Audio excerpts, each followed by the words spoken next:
ఎవరిని మోసం చేస్తున్నా? నాలుగు గోడల మధ్య నీవు చేసే చీకటి పనులు దేవుడు చూడలేదనుకుంటున్నావా? బయటకి భక్తుడిలా నటిస్తూ లోపల కుళ్ళిపోయిన శవంలా మారుతున్నావు.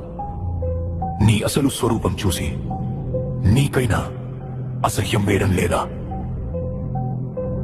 విను, లేఖనం ఏం చెబుతుందో విను.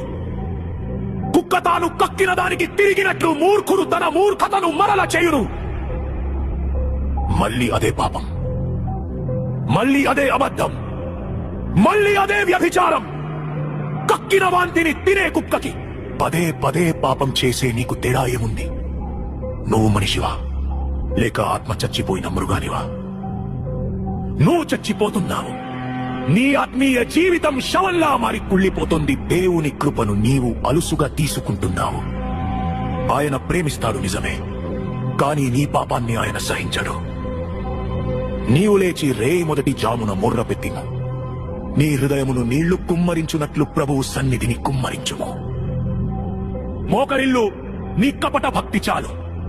నీ పాపం వల్ల నీ ఆత్మీయ బిడ్డలు మూర్జిల్లుతున్నారు. నీ చేతులను ఆకాశం వైపు ఎత్తి క్షమాపణ అడుగు. ఇది నీ ఆత్మను బ్రతికించుకోవడానికి దేవుడు ఇస్తున్న ఆఖరి అవకాశం. శరీరం బలహీనంగా ఉందని సాకులు చెప్పకు. నీ శరీరం ముసలిదవుతుందేమో కాని నీ లోపల చచ్చిపోతున్న ఆత్మ సంగతేంటి?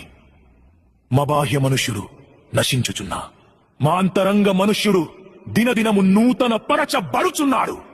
నువ్వు మారాలి అనుకుంటే లోకాన్ని కాదు, దేవుని శక్తిని ఆశ్రయించు. నువ్వు పాపంలో పడుతున్నావంటే దానికి కారణం నీ బలహీనత కాదు, నీ పిరికితనం. గుర్తుపెట్టుకో, దేవుడు మనకు శక్తియు ప్రేమయు ఇంద్రియ నిగ్రహములు గల ఆత్మనిచ్చెను గాని పిరికితనము గల ఆత్మ నీయలేదు.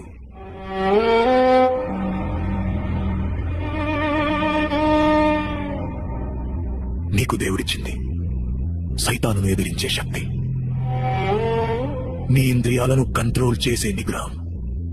ఆ పిరికితనాన్ని వదిలిపెట్టు. కుక్కల వాంతి దగ్గరకు వెళ్లడం మానే.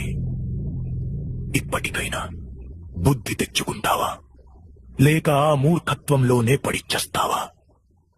దేవుని తీర్పు నీ తలుపు తడుతుంది. సమయం మించిపోక ముందే మేలుకో. జాగ్రత్త.